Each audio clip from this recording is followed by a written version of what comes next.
It's interesting when you think about, one of the things that we talk about is knowing who our leaders are, knowing who our state leaders are, knowing who other people are.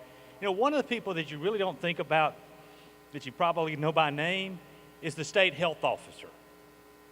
But guess what? We've learned something, haven't we? A very important position for our state.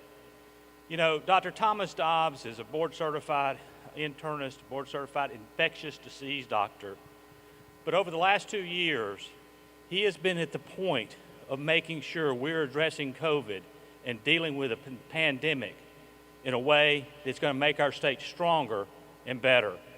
At this time, would you please welcome Dr. Thomas Dobbs.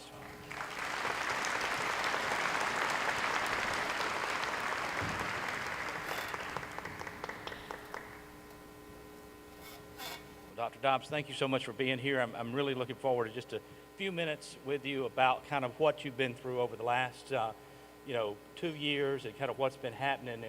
And, what were some of the things that happened when y'all started first focusing on this thing called the coronavirus, I guess almost 2 years ago now? Yeah, it's been wild, as everybody knows. And I'll say how thankful I am to be here in person and without a mask. Isn't that fantastic? But, we've learned a lot. It was, really. We learned a lot. It was very tumultuous in the beginning, but I think we learned a lot of things and a lot of lessons we don't need to forget. Supply chain. Remember the PPE supply chain, what a disaster that is, and we haven't fixed that.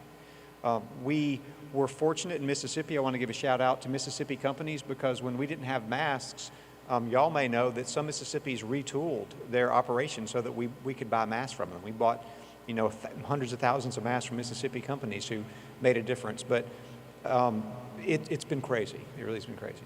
Now, I have to ask, have you had any sleep since all that started? I'm sleeping better.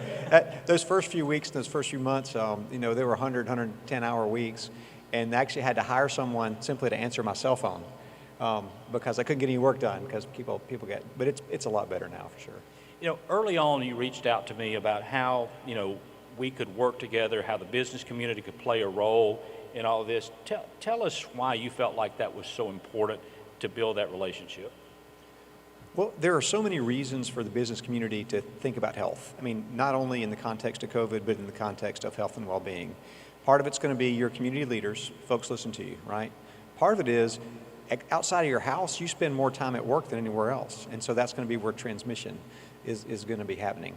But also it helps our economic vitality, right? Because if we have workforce who are out, it can be really devastating, especially in the healthcare system. When we had nurses and healthcare folks who are out, they couldn't take care of us in the ICU or the emergency room. So it's critical to have those relationships to have good infection control. And you mentioned the PPE, the masks, the things that businesses were doing. Were there some other things that were happening during that time where the business community was playing a role in helping in this crisis? Yeah, absolutely. And a lot of businesses were really innovative. I'll tell you, I spent a lot of time. Can I call a company out? Can I say a name? Is that okay? Yes. Yeah, okay. So Sanderson Farms was great. I mean, we'd have regular calls and they would talk about their safety protocols.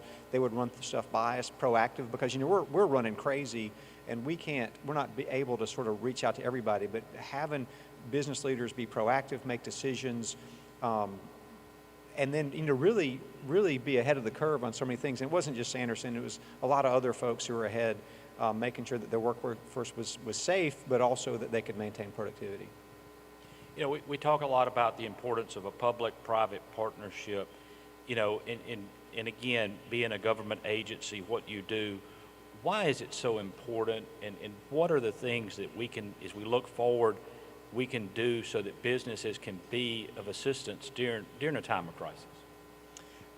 Yeah, no, I think there's just an innumerable number of things. Understand the leadership role, because in a thing like COVID, where there were a lot of voices out there and a lot of voices that really didn't make any sense, right? And people were distracted and confused. In our country and in Mississippi, we value business, we value the economic models, we value what work gives people. And these are voices that are stable, they're non-political, and they can cut through the nonsense. So being that voice is so important. I think regardless of a situation, when something's happening and you're doing it, and then you look back and you may think, well, if I could have done this differently, or if I'd have done that differently, it would have been a little bit easier. But again, in doing that, you're learning at the same time. What are some of the key lessons that we need to take away from this as we move forward? So I think we all need to understand that we all need good and dependable government, right? We know that government should have a limited role, but when you need it, you need it. You need it to operate properly. And when I first came to the Department of Health about 4 years ago, my intent was to make it a stronger, more efficient, resilient organization. And fortunately, I had about 2 years leading up to that when the COVID hit. So I had a great leadership team. And I think some of the things that we were able to do, although they weren't perfect, were really pretty remarkable from a national perspective. If you look at our drive-through locations, we gave hundreds of thousands of shots within a matter of weeks with an efficiency that some people told me rivaled Chick-fil-A, which was one of the best compliments I had the whole time. So government can be done properly. It's a challenge, though, because there are so many intrinsic impediments because people want government to go slow, but sometimes we need to be efficient, and it can be done properly, and just keep that in mind that should be a priority because we have to be partners with other parts of the state. Well, just so you know, that was such an efficient process. I went through it. I was having a conversation with General Collins, and he said, the military was in charge. That's why it worked. So that's exactly what he told me. Yeah, the National Guard was fantastic. It was unbelievable.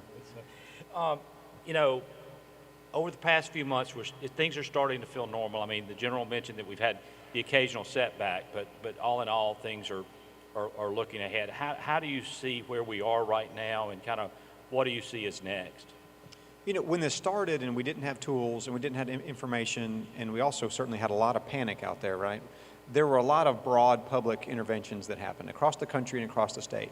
And they worked, but they had a price. They caused a lot of hardship. But we're not in that sort of public health sort of directed mode.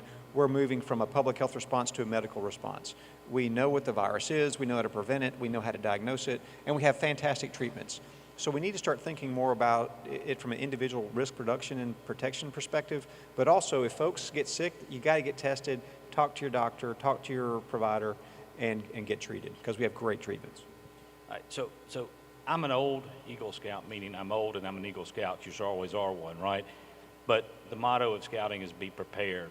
How can businesses be better prepared for the next crisis as a result of what we've learned in this? Well, don't forget the lessons that we've had to learn, right? It's really easy to think this is never going to happen again, but we already have things happening. We're in a global world now, and things happen all the time. We've just got a new report of this weird hepatitis for kids that's now starting to spread. I mean, there's always going to be these sort of threats from here on out. So please remember those challenges. Have a resiliency plan in Department of Health and Government. We have what we call a continuity of operations plan, and a lot of you guys probably have that. Think about operating in adverse circumstances, and then prioritize employee health and wellness.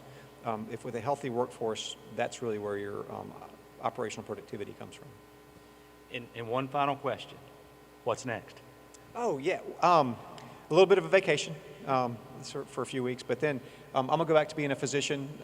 I've been a practicing physician and a teacher, educator for a long time, and so it looks like I'll probably join the faculty at UMC and be infectious disease physician and do some good stuff over there. Lots of good work. There's no lack of targets of good work in Mississippi. There's lots to be done. Well, thank you for being with us today. Thank you for all that you have done for our state over the last 2 years. Ladies and gentlemen, let's please give Dr. Dobbs a round. Thank you all. Appreciate it. Thanks. Oh, thanks for having me.